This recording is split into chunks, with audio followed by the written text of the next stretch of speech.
Step into the Roman Empire around 100 CE, where a sinister twist to animal crossbreeding took place. This one was really bad. Romans were known, of course, for their elaborate gladiatorial games, massive events, and of course they experimented with crossbreeding with different large predators, specifically for the arena battles. That's right, they bred lions with tigers, creating hybrids known as ligers, you guessed it, that were used in gladiatorial contests. Yeah, you have to battle and fight an animal that doesn't even exist.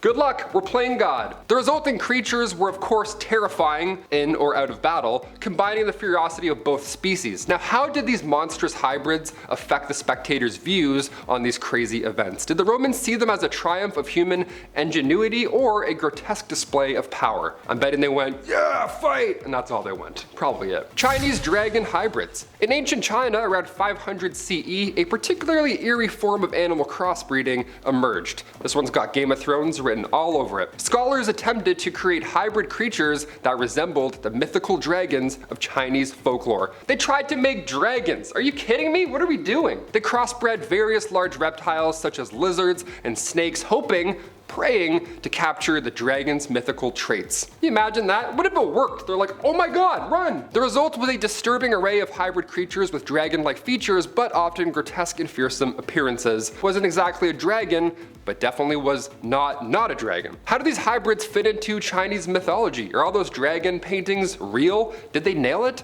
Did they stir a mix of awe and dread? Comment down below all your thoughts about dragons. Do you want a dragon? I don't want a dragon, that's too much work. Imagine picking up the poop for a dragon. My back's hurting thinking about it. Travel back to ancient Egypt now, around 2000 BC, a very long time ago, when priests and farmers were experimenting with hybrid animals for mystical and also practical purposes. Picture them crossbreeding domestic cattle with wild urochs to create more resilient and larger cattle. We need bigger cattle, now! These hybrids were not only used in agriculture, but were also believed to hold sacred significance. Imagine the chilling rituals performed just to ensure these hybrids brought both prosperity and divine favor, and didn't decide just to eat us all instead? How did these ancient Egyptians view these creations? Was this a Dr. Frankenstein type deal? Were they like, oh no? Or was it reverence? Or was it fear? My bet is fear. Number 7, medieval beasts. In medieval Europe around the 12th century, some scholars dabbled in disturbing crossbreeding experiments driven by a mix of curiosity and, of course, given the times, superstition.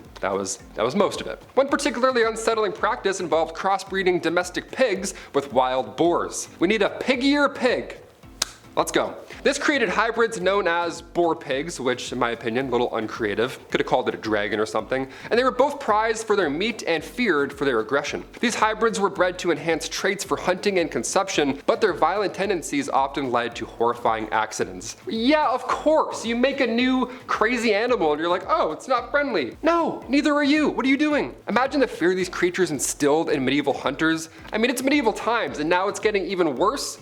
Good game, folks. We now travel to the Aztec Empire around 1500 CE, where the practice of creating terrifying hybrids took on a very, very dark twist. And that's coming from the Aztecs, okay? So buckle in. The Aztecs were known for their ritualistic practices and experiments with crossbreeding animals. One gruesome example involved the mixing of jaguars with pumas to create fearsome hybrids used in ceremonial rituals. A pagwire.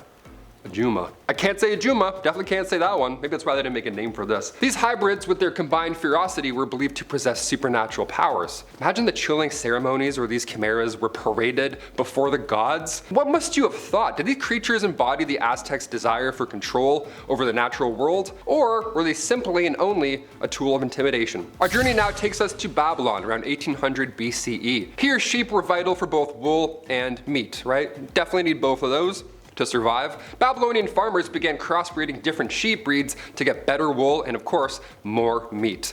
They mixed sheep with fine wool with ones that grew bigger, so of course, that should work, right?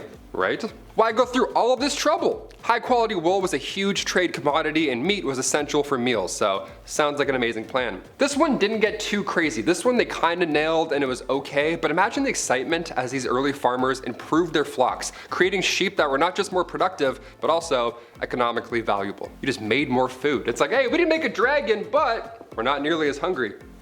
New sheep.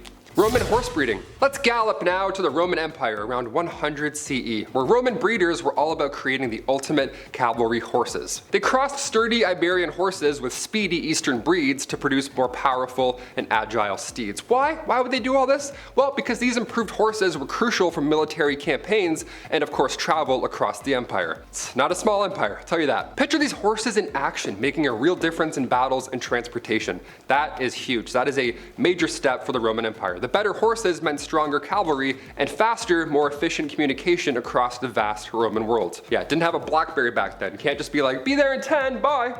No, you need a fast, new horse. Mesopotamian Griffin hybrids. Imagine ancient Mesopotamia around 2500 BCE, a very, very long time ago, where myth and reality were intertwined. The Mesopotamians were fascinated by mythical creatures, particularly the Griffin, which is a beast with the body of a lion and the head and wings of an eagle. So the scariest thing that you can imagine.